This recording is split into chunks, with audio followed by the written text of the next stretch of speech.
Պարոն Եղիազարյան, Ֆինլանդիայում ի թիվս այլ ազգային փոքրամասնությունների ապրում են նաև հայեր։ Ընդունված է համարել, որ հայերը ավելի շուտ են եկել, ավելի ուշ են եկել ներողություն Ֆինլանդիա, մասնավորապես 20-րդ դարասկզբին, չնայած արդեն 17-րդ դարից որոշակի ներհոսք կար։ Ինչպես են հայերը հիմա ժամանակակից Ֆինլանդիայում ապրում, ինչպես են ապահովում իրենց կենցաղը, ինչպես են կազմակերպում իրենց մշակութային եւ հոգեվոր կյանքը։ Շնորհակալություն հարցի համար։ Հայերը ճիշտ նշեցիք, ահագին այսպես ասած վերջի հոսքը, այսպես ասած մեծ հոսքը դեպի Ֆինլանդիա եղել է արդեն սովետի փլուզումից առաջ եւ հետոյի ընկած ժամանակահատվածում եւ բավական մեծ քանակությամբ հայեր տեղափոխվեցին Սպիտակի երկրաշարժից հետո այդտեղ սկզբում Շվեդիա, Ֆինլանդիա եւ սկանդինավյան երկրներ այն քիչ երկրներից էին Եվրոպայում, որոնք ընդունեցին հայերին, ապաստան տվեցին, օգնություն տվեցին, աշխատանք տվեցին եւ այդտեղ սկսվեց այդտեղից ինտեգրացիան։ Հայերը այստեղ ապրում են իմ իմանալով որ լավ են զգում իրանց, այն առումով, որ կա հնարավորություններ եւ աշխատանքի եւ ինքնարեալիզացման բիզնեսի ոլորտում նույնպես մենք ունենք այստեղ հնարավորություններ, ստեղծել ենք կամուրջ Հայաստանի, Ֆինլանդիայի միջև, փորձում ենք զարգացնել մեր տնտեսական եւ մշակութային կապերը եւ այսպես ասեմ, որ 2005 թվականի օգոստոսին արդեն ստեղծվեց մեր հայկական համայնքը։ Հայկական համայնքը մինչ այսօր այն գործում է բավական արդյունավետ։ Այս մասում մենք դեռ կզրուցենք, բայց տարբեր ոլորտներում են հայերը, նույն Հելսինկիում օրինակ մենք ունենք շատ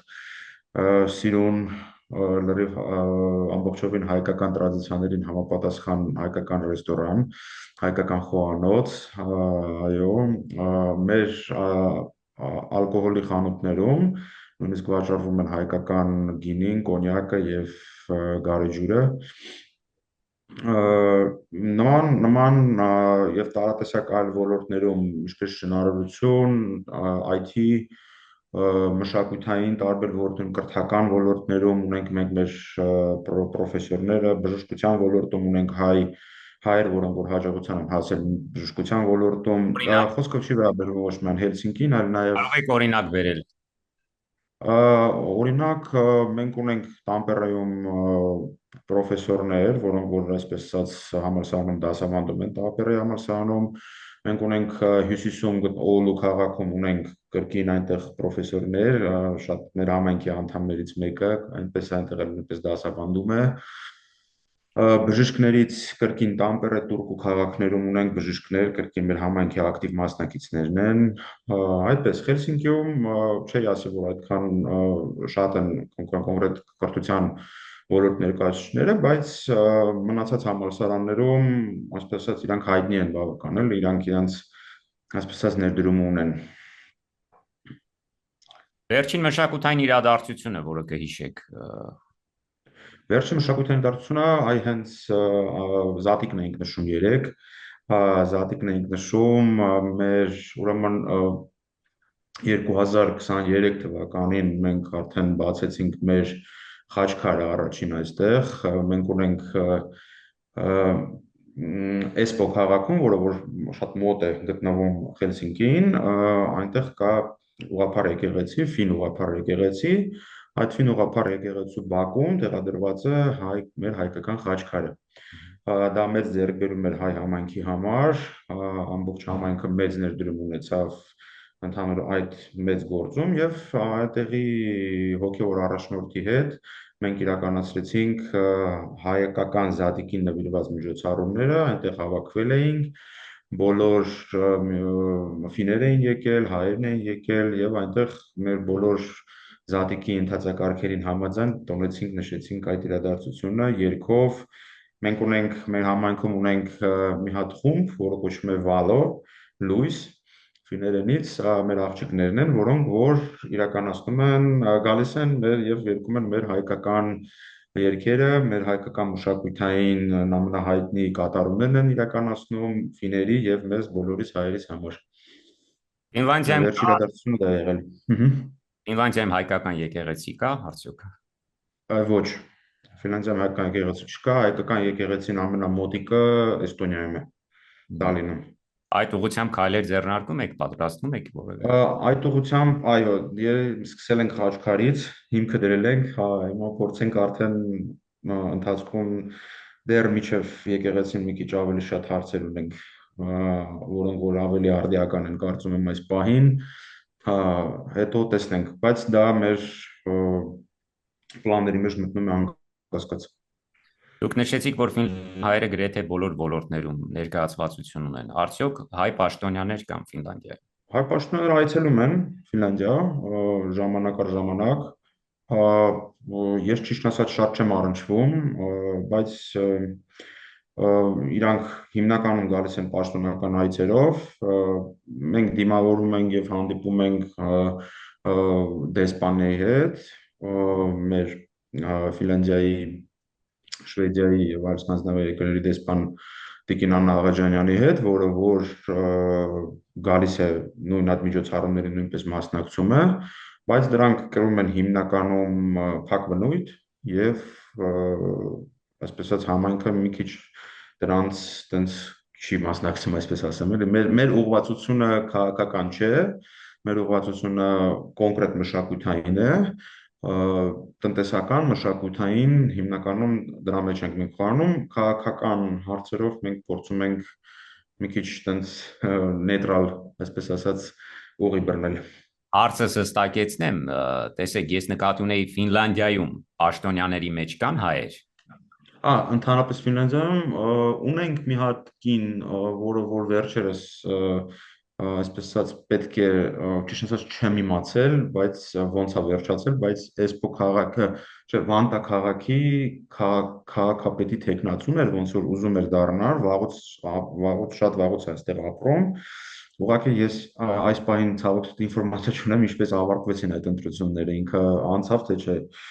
Հա, ես կիմանամ ձեզ ավելալ կասեմ, հա, բայց ինձ թվում է դա միակ երևի օրինակն էր, որը այսպես ասած մի քիչ բարձր աղմուկ բարձրացրեց, հա, որ բոլոր հայերին ոնց որ ասած այդ տարածքում ապրող մենք հորդորում էինք ինֆորմացնում էինք այդ տեխնացուի վերաբերյալ։ Ուրիշ չունենք, ճիշտ ասած, չեմ կարող հիշեմ, որ նրանք ինչ-որ պաշտոնյա։ Հայոց ցեղասպանության 110-րդ տարելիցին ինչպես եք պատրաստվում եւ 100-րդ տարելիցը ինչպես անցավ, ինչ միջոցառումներ եք նախատեսում այս տարվա համար արդեն։ Մենք նույն կերպ անցկացնում ենք երևի ամեն տարի, մենք այդ նույն եկեղեցին, որը որ ես նշեցի նախորդ, այդտեղ անցկացվում է պատարագ, հայոց ցեղասպանության զոհերի հիշատակին նվիրված, այդտեղ եկեղեցին հնարավորություն է տալիս, որպեսզի մենք այնտեղ կազմակերպենք ինչ-որ տեսակի միջոցառումներ, հա, օրինակ ֆիլմերի ցուցադրություն, ինչ-որ նկարների ցուցադրություն, այս տարի փորձում ենք, այսպես դեռևս պլանների մեջ է, բայց կազմակերպչական հարցեր կան դեռ, հա, բայց երևի անցկացնենք մի հատ on-line դասախոսություն ցեղասպանության հետ կապված, նույնպես փորձում ենք կազմակերպել նույնպես կրկին ֆիլմի ցուցադրություն, մայրիկ ֆիլմն է երևի լինելու, հա, տեսնենք ինչպես կլինի, բայց մենք ամեն տարի պատարագը Խաշկարի շուրջ եւ եկեղեցի մեջ անցկացնում ենք, այդպես հավաքվում ենք եւ մենք մեր հիշատակը ցուցադրում ենք, նույնպես կարող եմ ասել, որ մենք կազմակերպում ենք ջահերով երթ, հենց այդ Խաչքարի կողքի շրջակայք տարածքում, մինչև դեպի պատարագը գնացող ճանապարհ, էլի այդպես ասեմ, եւ այդտեղ իրականացնում ենք հենց պատարագը եւ դա է հիմնական միջոցառումների ցանկը, որ մենք իրականացնում ենք այդ ցեղասպանության հետ կապված։ Հայերի միության աշխատանքային օրակարգում ինչ է սպասվում։ Ինչ առաջիկայում անելիքներ ունեք։ Ֆինհայկական միության։ Այո։ Հա։ Դե այսպես ասած, ինչպես ասում ենք 2000 5 թվականին ենք ստեղծվել, այս տարի մեր այսպես ասած ծննդյան ամյակն է եւ այդ նման միջոցառումները դեռ քննարկվում են։ Մենք հիմնականում ունենք մշակութային միջոցառումներ կապված զանազան ոլորտներին վերաբերում, օրինակի համար մենք ունենք մեր, ինչպես նշեցի, Վալո խումբը, նա մի քիչ կուզենա իրանց մասին պատմել, ինքը այդ խումբը ստեղծվել է մեր աղջիկների կողմից եւ համագործակցում են ֆին արվեստագետների հետ։ Մենք ունենք այդ խմբում օրինակ միջոցառում էինք իրականացնել շատ հետաքրքիր Ազնավուրի ծննդյանը նվիրված, որոշ երգեր նրանք իրականացվում էին հայերեն, որոշ երգեր ֆիներեն, ունենք նույնպես վերցնում ենք օրինակ հայ բանաստեղծներին եւ թարգմանում ենք ֆիներեն այդ երեկոյի ժամանակ,